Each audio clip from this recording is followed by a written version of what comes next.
Jose dwelled exiled in Dapitan, Zamboanga del Norte, and a far remotest town in Mindanao from 1892 to 1896. This 4-year interregnum in Jose's life was summed up by Zaidi and Zaid as studiously unexciting but was abundantly faithful. With varied achievement, he practiced medicine, pursued scientific studies, continued his artistic and literary work, with his knowledge of language, established a school for boys, promoted community development projects, invented a wooden machine for making bricks, and engaged in farming and commerce. Despite his multifarious activities, he kept extensive correspondence with his family, relatives, fellow reformists, and eminent scientists and scholars of Europe. In Dapitan, Jose had very peaceful, happy, and enjoyable life, and the way he lived is extremely good and deserving to be admired and appreciated. He made sure his stay in Dapitan would be fruitful, so he engaged in manifold activities. His excellent skill in science of medicine spread like wildfire in Dapitan. His medical practice attracted many patients who mostly poor. He put to good use in curative values of the Philippines medicinal plants which he studies and doled them out to his poor patients who would not afford to buy imported medicine. He welcomed both affluent and indigent patients. He normally undercharged them if not for free, and accepted any payments in kind from those who had little or no money. With the assistance of Father Francisco Sanchez, his former Jesus teacher, Jose blocked down to work. He enhanced the town plaza and accentuated with a hog relief map of Mindanao, which can still be viewed today. One of the impressive projects of Jose was the water system he designed and constructed in order the people of Dapitan can have access to clean water. In spite of lack funds, exiguous resources, and no government assistance, he was able to build it armed only with his training in Ateneo readings of engineering books to share determination and inequality. To reduce the occurrence of malaria, he drained the marsh where mosquitoes thrive. Utilizing the 500 pesos he received from an English patient, he introduced a lighting system made of coconut oil lamps in glass protectors which light up and dark areas in the town. Imbued with the value of education since childhood, Jose realized his dream to establish his own school in which he applied the educational system he learned abroad. The school opened with the 3 pupils, with increased to 16 and later to 21. His lesson consisted of reading, writing language, Spanish and English, geography, history, mathematics, arithmetic and geometry, industrial work, study of nature, and morals. He also trained and exposed them to gymnastics, boxing, wrestling, stone throwing, swimming, harness, native fencing, and boating for physical development and discipline. He did not charge his pupils for sharing his knowledge. Instead, he encouraged them to help him in his garden, farm, and construction project in the community.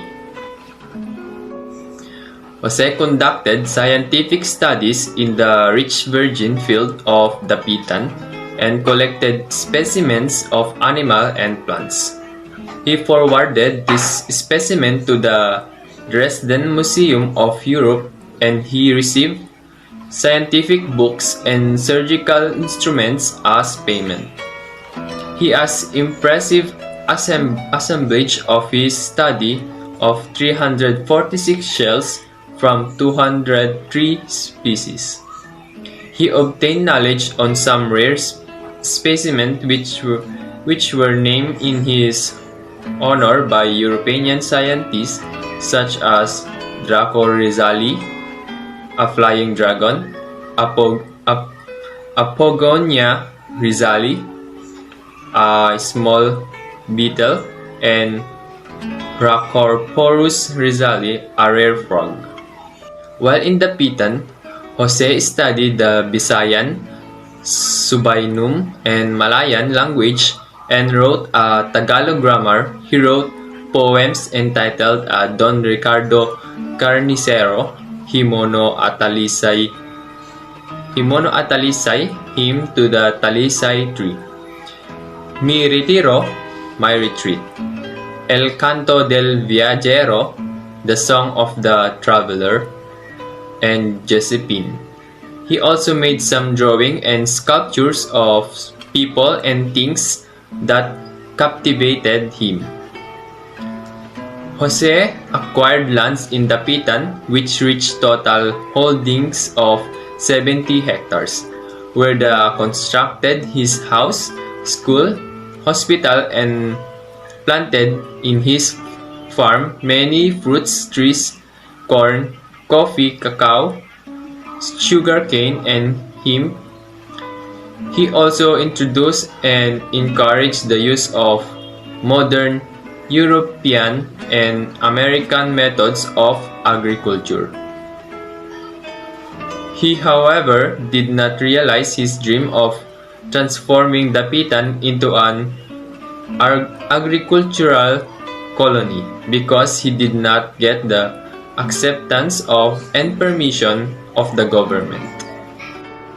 In collaboration with Ramon Carreon, Dapitan merchants, Jose was successfully in his business ventures in fishing, copra, and hemp industries.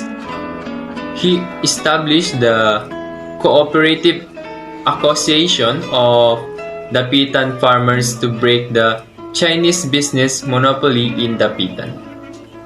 The Confederation, according to Jose Rizal's Political and Historical Writing, 1964, aimed to improve the farm products, obtain better outlet for them, collect funds for their purchase, and help the producers and workers by establishing a store wherein they can buy prime commodities at moderate prices.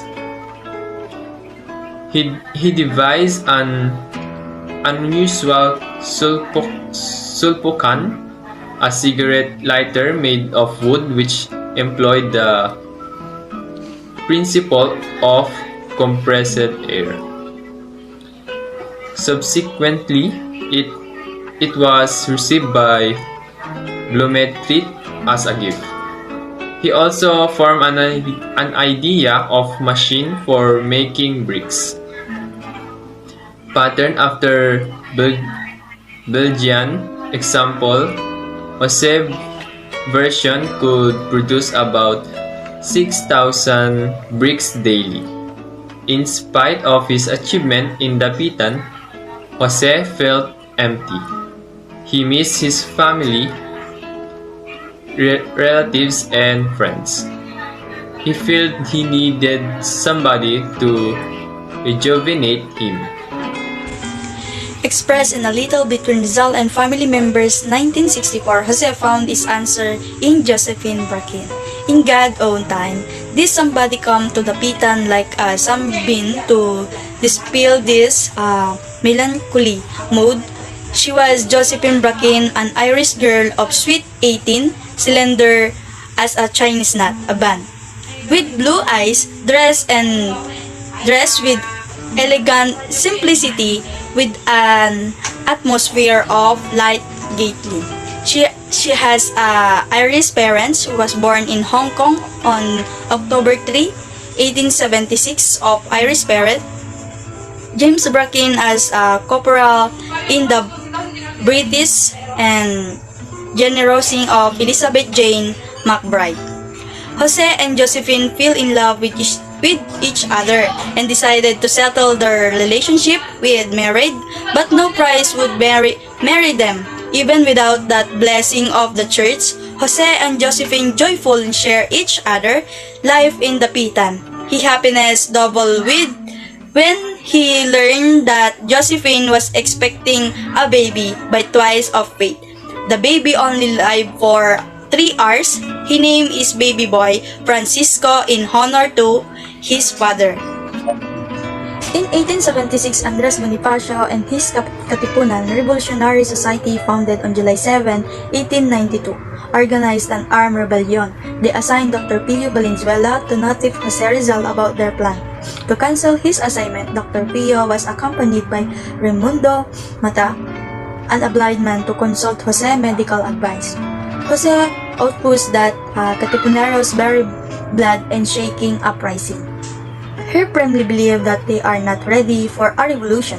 He added that they do not have adequate arm and pump. He also declined the offer of Katipuneros to rescue him. Several months before, the Katipuneros communicated with Jose Blumentritt and revealed to him the fateful health situation, yellow fever epidemic in war-ridden Cebu, and admonished him to volunteer as an armed doctor to end the exile. On December 17, 1895, acting upon his friend counsel, Jose sent Governor General Ramon Blanco as a letter offering his medical service in Cebu. He almost gave up hope when he did not get a response after months had passed. However, on July 30, 1896, when he less expected it as a letter from the Spanish governor arrived informing him of his proposal. This letter also expressed that he would be given a pass so that he could travel in Manila, where he would be given a safe conduct to Spain and subsequently to Cebu. July 31, 1896 marked Jose Rizal's emotionally charged departure from our town he learned to love.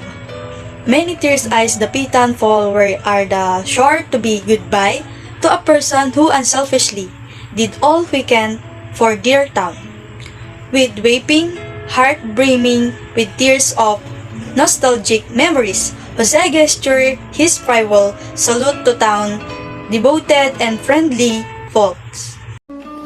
Amidst the chaos created by the uprising, Jose received from General Blanco 2 letters which exculpated him from the raging insurrection.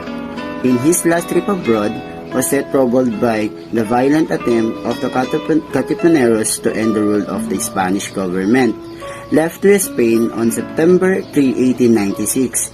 He, however, was transferred to another steamer which he thought would take him from Spain to Cuba, to carry out his humanitarian offer, which is to serve as military physician. Unexpectedly, he was apprehended and unlawfully detained as a prisoner in a Spanish steamer before reaching Barcelona. He was informed that he would be shipped back to Manila on board the transport ship Colon. Upon arriving in Manila on November 3, 1896, the heavily guarded Jose was transferred from the Colon to Fort Santiago. When revolution commenced, In Manila in 1896, Dr. Pio Valenzuela together with Raimundo Mata, a blind man visited Rizal Dapitan to narrate to him the founding of Katipunan and its plan for revolution. For a while, Rizal sent letters to Governor General Ramon Blanco from 1894 to 1895. He wanted his case to review to Blumentritt, proposed that Rizal might offer his services as a surgeon to the Spanish government in Cuba to end his exile. That time, Cuba was also colony of Spain and was ravaged by yellow fever epidemic. On July 30, 1896, Governor General Ramon Blanco granted Rizal request to go to Cuba. Rizal left Manila, embarked the steamer España, and on September 3, 1896, he went to Barcelona, boarded the steamer Isla de Panay. When he arrived at the port, Governor General Despujol told Rizal that there was a command to return him back to Manila. Rizal was arrested while on his trip at the Mediterranean Sea. He was put into prison in Barcelona, Spain, and was brought back to the Philippines safely guarded. While on the way from Barcelona to Manila, Rizal reached the capital on November 3, 1896, and was soon brought to imprison at Fort Santiago. A severe 5-day preliminary investigation began on November 20, 1896. Jose appeared before the judge advocate Colonel Francisco Olive, who detailed the charges against him. Two types of evidence, documentary and testimonial, were presented against Jose Rizal Palma, 1949. In his translated work, Pride of Malay Race, made available the documentary evidence, which consisted of 15 exhibits as follows. Number 1, a letter of Antonio Luna to Mariano Ponce, dated Madrid, October 16, 1888, showing Rizal connection with the Filipino Reform campaign in Spain. A letter of Rizal to his family, dated Madrid, August 20, 1890, stating that the deportation are good, for they will encourage the people to hate tyranny. A letter from Marcelo H. del Pilar to Diodato Arellano, dated Madrid, January 7, 1889, implicating Rizal in the propaganda campaign in Spain.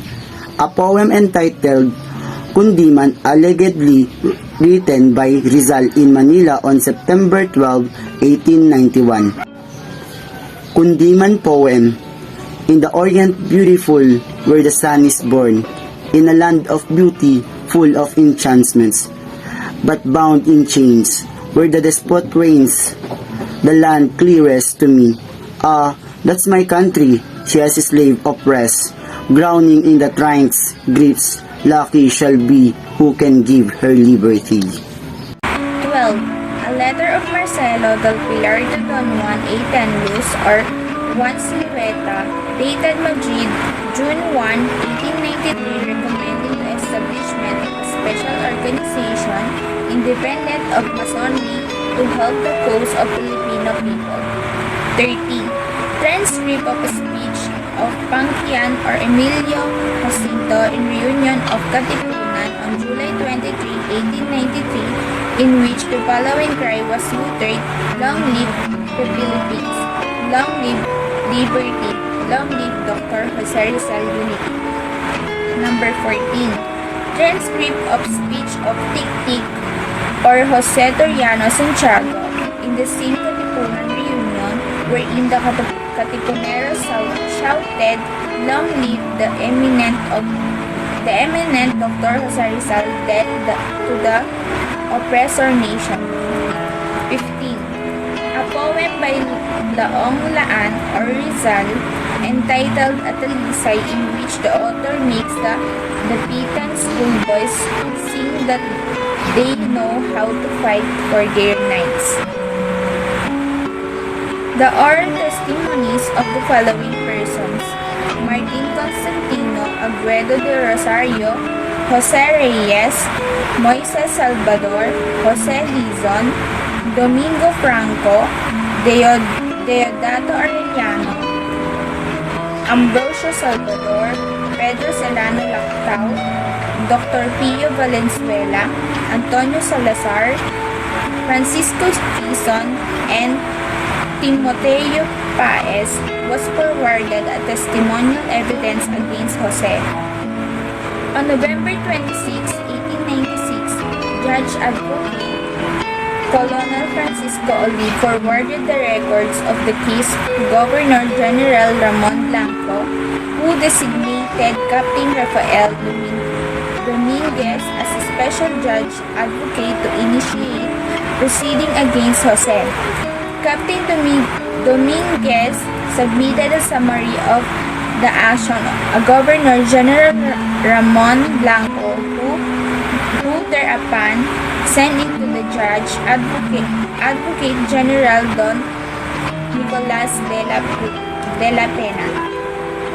After studying the papers, Pena submitted the following recommendations. Number 1, the accused be immediately brought to trial. Number 2, he should kept in prison. Number 3, in order of attachment be issued against his property to the amount of 1 million pesos as indemnity. And number 4, he should be defended in the court by an army officer, not by a civilian lawyer. By Zaid and Zaid 2014. With his counsel by his side, charges were read to Jose in prison cell on December 1, 1896. He was accused Medina 1988 disclosed of being the principal organizer and the living soul of the Filipino insurrection, the founder of societies, periodicals, and the books dedicated for fomenting and propagating ideas of rebellion. Jose was not against the jurisdiction of the court, but asserted that he was not guilty of revolution. He acknowledged that he authored the Constitution of the Liga Filipina and emphasized that it was simply a civic alliance. He reiterated that he had no political involvement since his exile to Dapitan on December 13, 1896.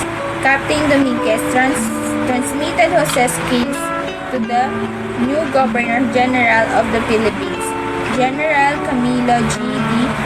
Polavieja, who replaced General Ramon Blanco. During the time Jose was in prison cell at Fort Santiago, he penned a manifesto seriously asking the Filipino people to cease the needles and tumultuous war. He encouraged them to attain freedom through education and habit of working and hard steadily.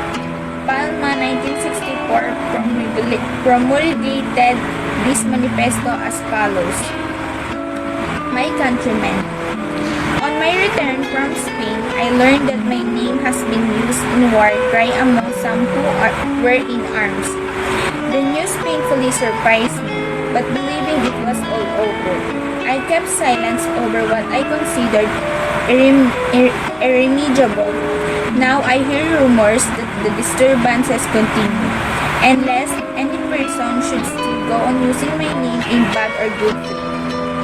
To remedy this abuse and to undeceive the unwary, I hasten to address you these lines so that the truth may be known. From the beginning, when I had news of what was being planned, I opposed it, fought it, and demonstrated its absolute impossibility. This is the truth, and witness to my word are still living. I was convinced that the idea was highly absurd and, was worse, would bring great suffering. I did more when later, in spite of my counsels, the movement broke out. I spontaneously offered not only my services but my life, and even my name, so that they might use them in the manner they saw fit to suppress the rebellion, for convinced of the evils that would befall them. My countrymen, I have given proofs, more than anybody else, of desiring liberties for our country, and I still desire them, but I place as a premise the education of the people, so that by means of education and of labor they might have a personality of their own and make themselves worthy of liberties. In my writings, I have recommended redemption. I have also written the reforms to be fruitful have to come from the above, that those that come from below are irregular and unstable. With these ideals, I cannot but condemn, and I do condemn this absurd, uprising planned behind my back, which dishonor us, the Filipinos, and discredit those who may be advocate our cause. Its criminal methods and disclaim all who may be advocate participation therein. From the bottom of my heart, the unwary, who have allowed themselves to be deceived, return then to your homes, and may God forgive those who have acted in bad faith. The trial of Rizal was an eloquent proof of Spanish injustice and misrule. More than a farce, it was patently a mistrial. Rizal, a civilian, was tried by a military court composed of allied military officers.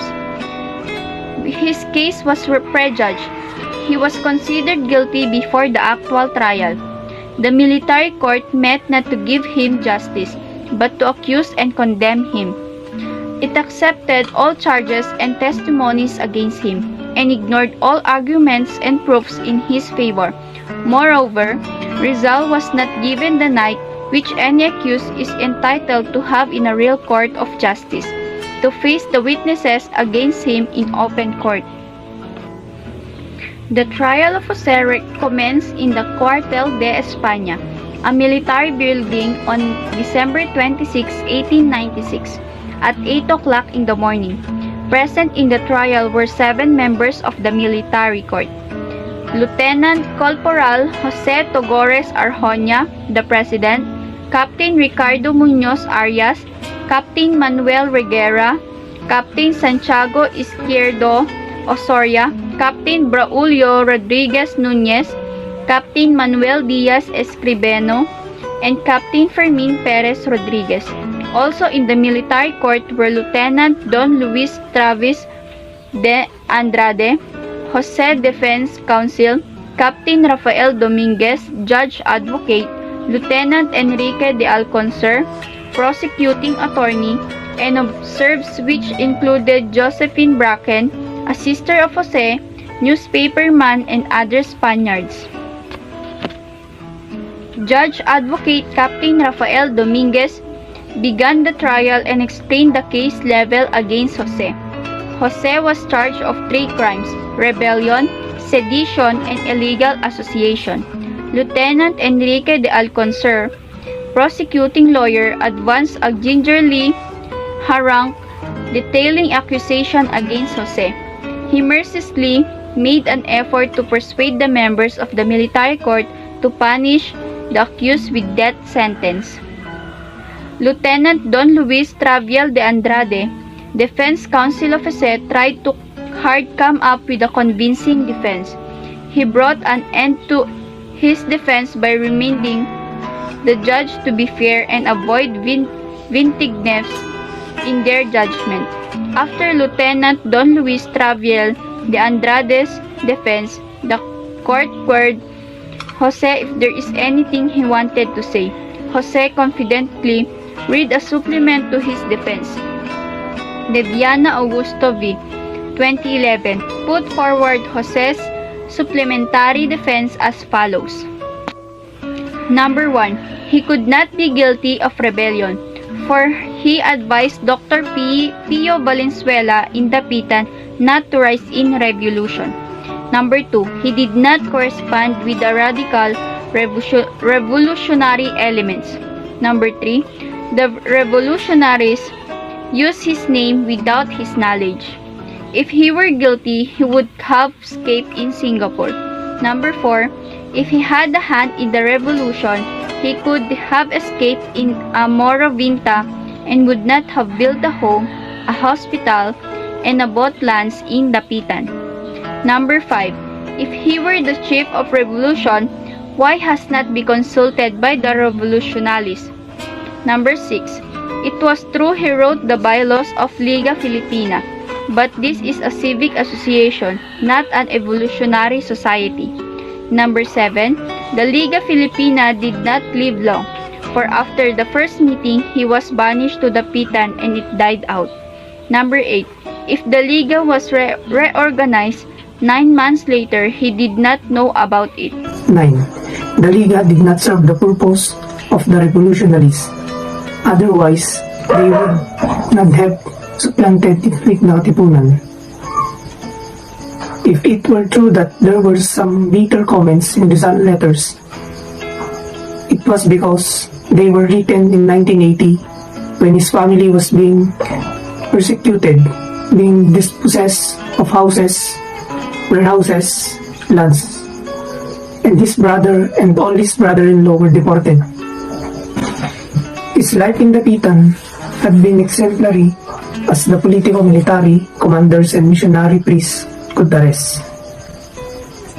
It was not true that the revolution was inspired by his one speech at the house of Dorotea Junco, as alleged by witnesses whom he would like to confront. His friends knew his opposition to armed rebellion. Why did the Katipunan send an emissary to Dapitan who was unknown to him? Because those who knew him were aware that he would never sanction any violent movement. The biased military court was apathetic to Jose's appeal. After a brief deliberation, the members of the military court agreed to convict Jose and sentence him to death. On December 26, 1896, the unjust military court decision was given to Governor General Camilo D. Polavija, who asked the judgment of Judge Advocate General Nicolas de la Peña, who confirmed the death verdict. On December 28, 1896, Governor General Camilo D. de Polavija signed the court-martial's decisions to execute Rizal. On 1998, Medina presented this decree as follows. Manila, December 28, 1896. Conformably to the foregoing OPN 10N, I approve the sentence dictated by the court martial in the present case, by virtue of which the death penalty is imposed on the accused Jose Rizal Mercado, which shall be executed by shooting him at 7 o'clock in the morning of the 30th of this month in the field of Bagumbayan. For compliance, and the rest may correspond, let this return to the Judge Advocate Captain Don Rafael Dominguez. After learning the unjust decision of the court-martial, Jose spent the next 24 hours of his remaining life seeing and speaking to his friends, family, and Josephine Bracken, whom he tied to knot, with conically on December 30, 1896, officiated by Father Balaguer. After the reading of the death penalty, Jose opted to spend quiet moments in the prison chapel. He turned into writing when he was left alone. In his cell, he penned a letter to his brother Pasiano, another one to his best friend, Dr. Ferdinand Lumetri, and another letter addressed to his father and mother. It was also assumed that he signed a document abjuring Masonry, which some scholars noted. Farewell, dear fatherland, prime of the sun chorus, pearl of the Orient seas, our Eden lost. Gladly now I go to give thee this faded life best, and wear it brighter pressure or more blessed, still would I give it thee, nor count the cost. On the field of battle, mid of fancy of fight, others have given their lives without doubt or heed, the place matters not. Cypress or laurel or lily white, scaffold or open plain, combat of martyrdom's plight, 'tis even the same to serve our home and country's needs.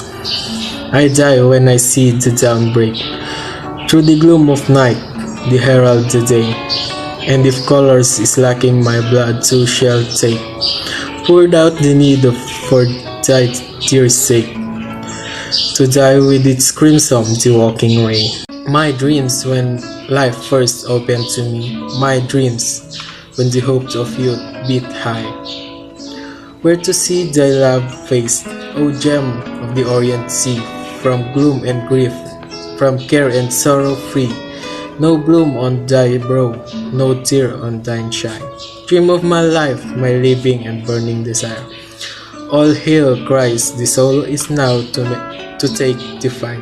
All hail and sweet it is for thy to expire, to die for the sake that thou mayst aspire, and sleep in thy bosom eternity's long night.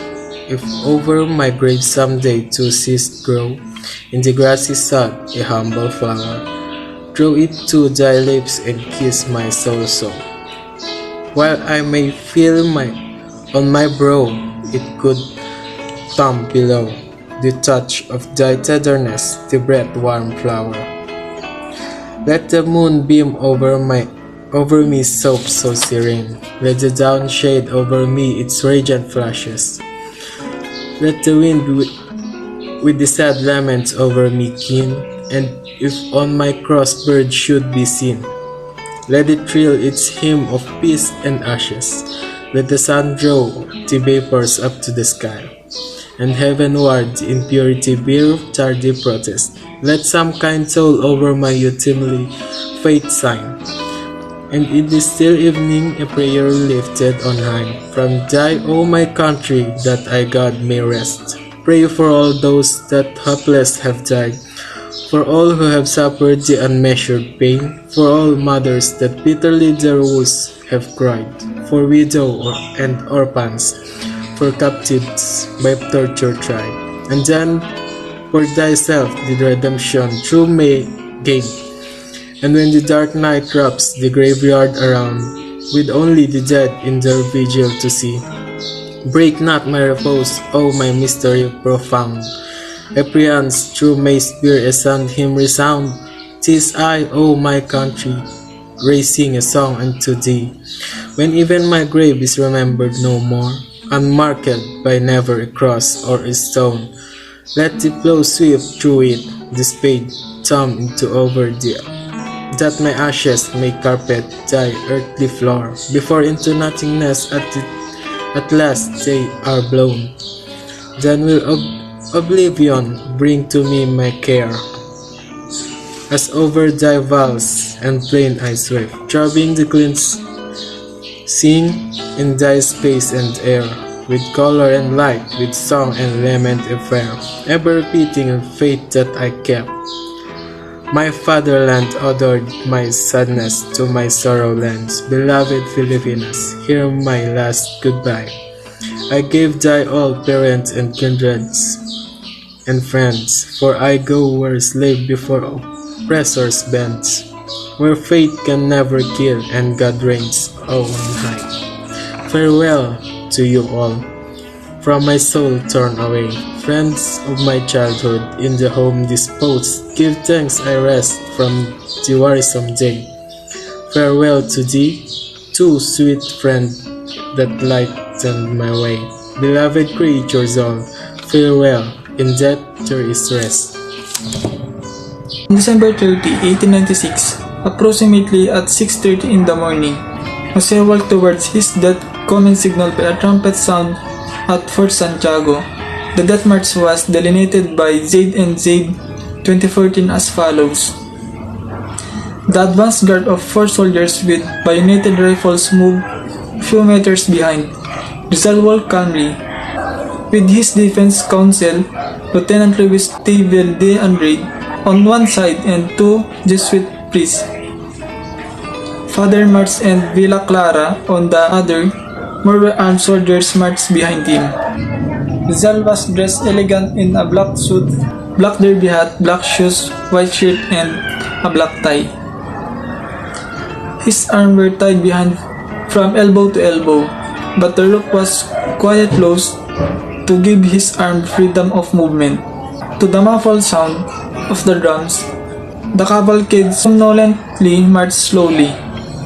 There was a handful of spectators lining and straight from Fort Santiago to the Plaza de Palacio in front of Manila Cathedral. Everybody seemed to be out Bagumbayan, where a vast crowd gathered to see how a murder dies. So secondly made his way a Bagumbayan, he remarked about the beauty of serenity of the morning. He uttered a few observations about Corregidor, the mountain or Cavite, and the Ateneo College, upon reaching the place of execution. Jose noticed the very large number of praying persons of soldiers waiting for them. After final blessing were bestowed on him, he said is due to Father Marx, Father Villa Clara, and Lieutenant Tevel de Andrade. Jose requested that he be shot facing this. The firing squad was denied because there was an order to shoot him in the back. The normal pulse of Jose felt by Dr. Felipe Ruiz Castillo, a Spanish military doctor, proved that he did not fear death. Above the beating of the drum that filled the air was the cold-blooded command Figo fire which ended Jose's life. He fell to the ground 3 minutes past 7 o'clock in the morning and was declared dead. Expectedly, the passing away of Jose Rizal was greeted with joy by his enemies. On the contrary, those who loved, respected, and supported him were broken-hearted and painful inflamed. For them, he died a hero and martyr to Philippine freedom.